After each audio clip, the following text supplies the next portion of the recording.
effectivement, je suis Shiran Ben Abdelrazek, je suis l'auteur de fragments de... Je suis l'auteur de Journal d'une défaite qui sort officiellement en Tunisie dimanche, ce dimanche 31 mai, pardon. Alors, j'ai été journaliste économique en France, au Nouvel Économiste, pendant un peu plus d'1 an et demi. Je suis titulaire d'un master en études politiques de l'EHESS Paris et j'ai en fait fait mes recherches de master sur le système politique tunisien. L'année dernière, j'ai travaillé et collaboré étroitement avec Riyad Sifeoui sur le projet Fragments de Révolution qui a donné lieu à un très beau livre qui a eu un beau succès en Tunisie. Suite à plusieurs demandes liées aux élections qui viennent de se produire en Tunisie, de regrouper tous les textes que j'ai pu écrire entre 2011 et 2013 dans un ouvrage, qui est donc Journal d'une défaite, qui est ici présent.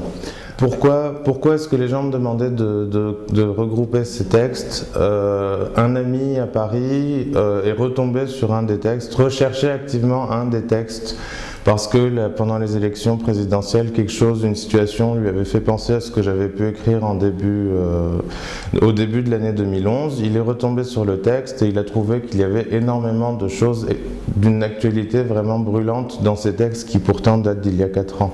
Donc il m'a demandé de les lui redonner.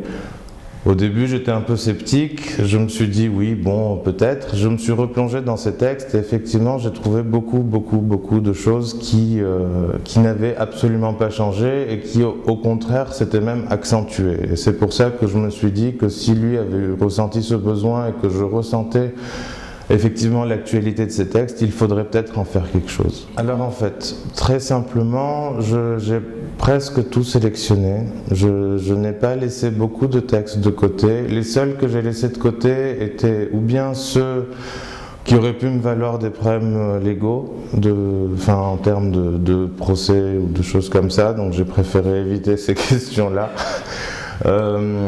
Et ceux que je n'ai pas choisis étaient ceux qui, en fait, par exemple, il y a eu des moments où je repense au texte de l'été 2012, ou d'avril 2012 plutôt, après les événements qu'il y avait eu sur l'avenue, les bastonnades des policiers contre les manifestants et tout ce qui s'en était suivi, la grosse période de tension. En fait, j'avais écrit énormément de textes qui au final se rejoignaient plus ou moins tous et que j'avais à la fin synthétisé dans 3 ou 4 textes qui sont présents. Donc au final, le choix c'était d'éviter la redondance et trop de répétitions. Donc c'était vraiment ça, l'idée c'était de faire un livre qui ne se répète pas trop en fait. Le nom Journal d'une défaite peut... Beaucoup de gens me disent mais tu es très pessimiste. En vérité pas du tout, c'est-à-dire que la chose, ce n'est pas le journal de la défaite, c'est le journal d'une défaite. C'est-à-dire que dans une guerre, il y a plusieurs batailles. Il y en a que certains gagnent et il y en a qu'on perd. À mon sens, le volet, d'ailleurs, le titre est Journal d'une défaite, Chronique de Tunisie 2011-2013. Donc déjà, ça s'inscrit dans les chroniques de Tunisie, ce que j'appelle les chroniques de Tunisie, qui à mon sens sont des batailles que le peuple mène contre ses oppresseurs depuis très longtemps, et ce sont plein de batailles. Il y a eu beaucoup de victoires, il y a eu beaucoup de défaites. À mon sens, ce chapitre-là, 2011-2013, est une défaite sur beaucoup de plans. Cela ne signifie pas qu'il n'y a pas eu quelques victoires, parce qu'il y en a eu. Le fait même que ce livre et que ce livre puisse être publié est une victoire, et j'en suis fortement conscient, et c'est un des acquis sur les... Ce n'est pas vraiment un acquis, d'ailleurs, c'est un acquis pour lequel on doit en permanence lutter. Mais globalement, en termes d'idéal, sur l'idéal politique que l'on a pu avoir, un grand nombre d'entre nous et toute une génération en fait, à mon sens, il y a bel et bien une défaite. À mon sens, il y a réellement eu révolution, ou en tout cas processus révolutionnaire, et dans lequel on est encore, et qui va encore se jouer pendant assez longtemps. Le fait est qu'il y a toute une frange de la réaction qui regroupe énormément de camps qui sont censément être adverses sur le plan des idées, mais qui au final, sur le plan des avantages pratiques et personnels et partisans surtout, sont ensemble contre justement ce processus-là, et donc sont dans la négation absolue et totale de ce processus qui est en cours. Ce processus continue d'exister. C'est-à-dire que vraiment la distinction, à mon sens, est que je fais dans ce livre, c'est qu'il y a une défaite politique. C'est-à-dire qu'un pays qui compte autant, une proportion aussi grande de jeunes de moins de 30 ans et qui se retrouve avec à la tête de ces institutions que des vieillards. Je n'ai absolument rien contre les personnes âgées, et la sagesse est une chose vraiment importante. C'est-à-dire que, Platon écrit sur la constitution de Carthage qu'elle est excellente, et effectivement, c'est une gérontocratie. Mais néanmoins, quand on sort de 50 ans à peu près de dictature, les gens de plus d'un certain âge ne sont pas forcément ceux qui représentent le plus l'espoir et la liberté politique. Ce livre, au départ, je n'ai pas voulu passer par un éditeur parce que je pense qu'effectivement, aujourd'hui, avec Internet et la technologie, on peut se passer d'intermédiaires qui n'ont pas forcément qui pourraient avoir un peu trop à dire ou à redire, et qui se placent entre l'auteur et ses lecteurs de façon un peu, d'une manière que je n'apprécie pas, en tout cas idéologiquement. Donc je suis passé par Amazon pour publier dans son intégralité ce livre. J'avais toutes les compétences requises techniques, puisque de par ma première expérience avec Riyad Sifeoui et Fragments de Révolution.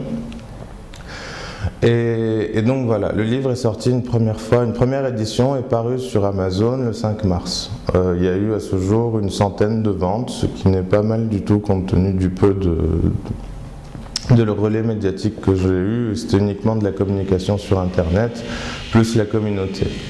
J'ai essayé de le diffuser en Tunisie par des diffuseurs, sauf que effectivement, l'économie numérique tunisienne est en scalée et elle est dramatique. À mon sens, c'est un des points les plus importants, enfin c'est peut-être pas le point le plus important, mais en tout cas en termes de liberté économique, c'est un point majeur sur lequel il faut absolument avancer. Les Tunisiens n'ont pas accès à l'achat sur Internet. Et d'une manière générale, c'est le problème de la devise tunisienne, qui est un problème économique majeur, qui remonte au protectorat.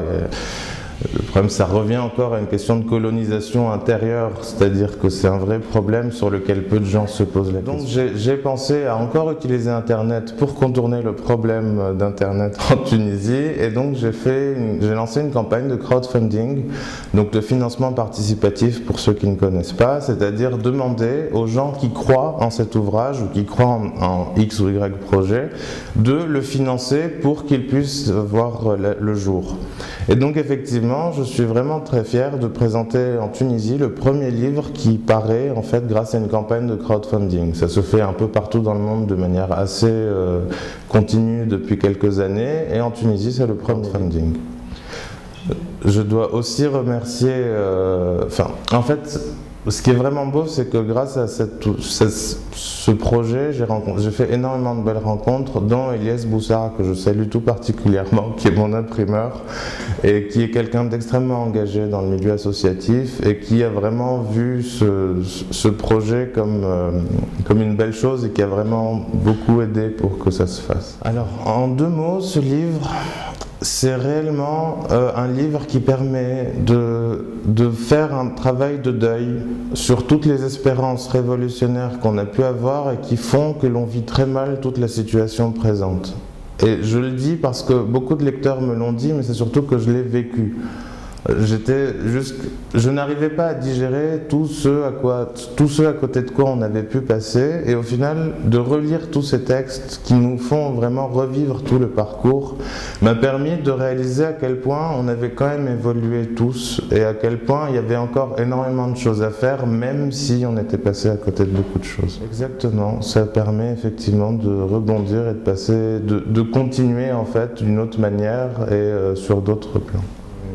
Et donc la suite pour moi, là, c'est un retour en Tunisie, et c'est un projet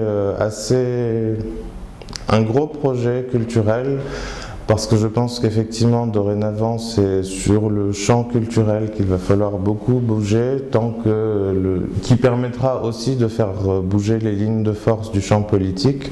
Et donc, je suis sur un projet je compte fonder une résidence d'artistes à Hammamet, internationale, dont le but et l'objet sera de promouvoir la collaboration sur des projets très précis qui seront donnés à voir au public tunisien, d'artistes internationaux et d'artistes tunisiens.